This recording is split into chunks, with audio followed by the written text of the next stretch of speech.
Dugaan kong kali kong antara pihak eksekutif, legislatif, dan penegak hukum terjadi dalam kasus suap yang melibatkan penyidik KPK. Nama Wakil Ketua DPR Aziz Samsudin terseret sebagai pihak yang diduga menjembatani terjadinya praktek suap. Penyidik KPK pun telah melakukan penggeledahan di rumah dinas dan ruang kerja politisi Partai Golkar tersebut. Dan untuk mengulasnya sudah bergabung bersama kami peneliti ICW, Lalola Esther. Selamat malam, Mbak Lola. Selamat malam, Mbak Elvira. Mbak Lola, KPK masih mendalami peran Aziz Samsudin. Dalam pengamatan Anda, apakah benang merah sudah cukup kuat untuk membuktikan keterlibatan Aziz dalam kasus suap penyidik KPK ini? Iya, sebetulnya memang peran fasilitator tadi ya istilahnya itu memang agak tricky. Karena apa? Karena bisa jadi yang bersangkutan berlangsung dengan kasus yang sedang ditangani, tapi memiliki peran dalam memperlancar atau menentukan instruksi perbuatan yang terjadi gitu ya, atau perbuatan yang dilakukan dalam hal ini antara Wali Kota Tanjung Balai dengan penyidik KPK gitu ya. Dalam hal tersebut memang kalau bicara dari sisi hukum masih bisa dikaitkan misal dalam pasal keturutsertaan gitu. Tapi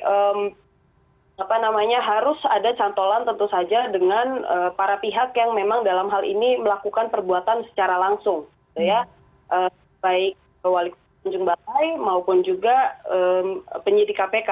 Gitu. Jadi dalam konstruksi tersebut itu sudah harus KPK menindaklanjuti atau memperdalam sejak apa kemudian peran Aziz Syamsuddin dalam tersebut. Gitu. Karena kalau kita cek dari background gitu ya, bagaimana kemudian ada Aziz Syamsuddin di situ, ya patut diduga karena yang bersangkutan dengan Wali Kota Tanjung Balai berasal dari partai politik yang sama, gitu ya. Jadi ada keterkaitan. Gitu. Oke, peran Wakil Ketua DPR ini kan di Badan Legislatif, di pusat begitu ya, cukup krusial dan pasti memiliki koneksi ke berbagai pihak. Di luar tadi relasi yang disampaikan Mbak Lola, memiliki kesamaan partai politik dengan Wali Kota Tanjung Balai. Bagaimana kemudian Mbak Lola melihat KPK seharusnya menilik lebih dalam lagi kemungkinan pihak-pihak ataupun nama-nama lain yang bisa muncul dalam kasus ini?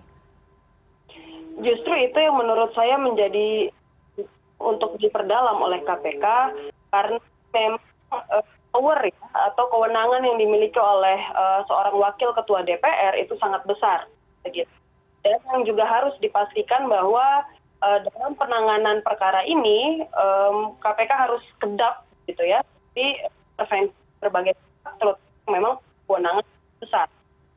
Jadi justru ini jadi titik yang sangat krusial bagi KPK untuk membuktikan bahwa satu, KPK masih bekerja secara independen, gitu ya, imun dari intervensi politik apapun, karena pada akhirnya kita semua mengetahui bahwa peran dan kewenangan seorang wakil ketua DPR itu sedemikian besar, dan ketika namanya kemudian dimunculkan, gitu ya, hal ini ketua KPK ketika konferensi pers kemarin, itu tentu memiliki signifikansi tertentu, gitu.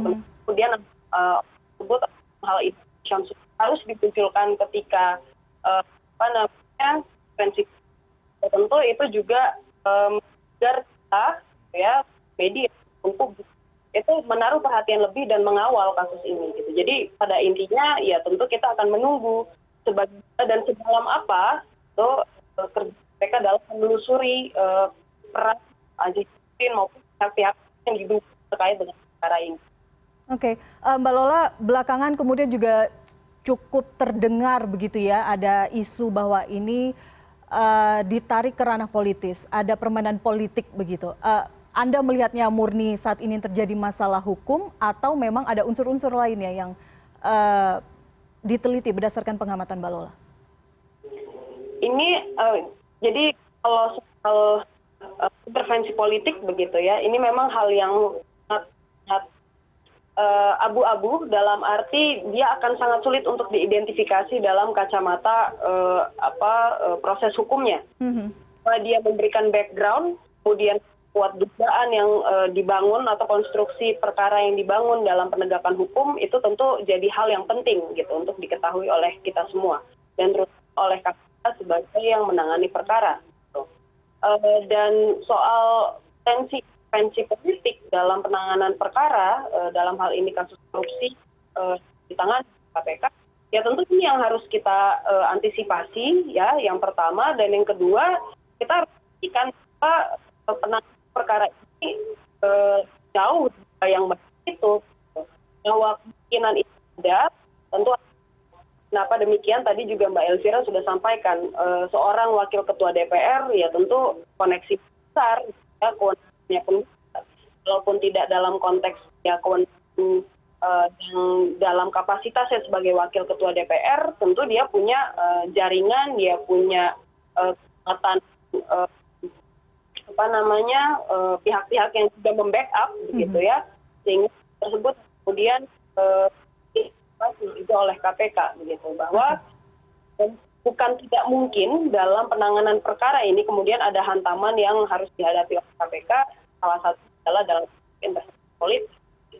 Tapi ya kabar baiknya, mungkin dari sekian kabar buruk yang selama ini menyelubungi KPK, ini kemudian jadi salah satu kabar baik ketika nama Aziz Syamsuddin kemudian dimunculkan begitu ya, fungsinya dalam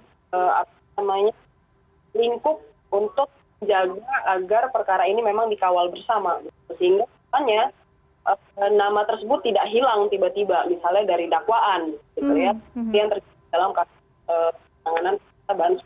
Oke, baik.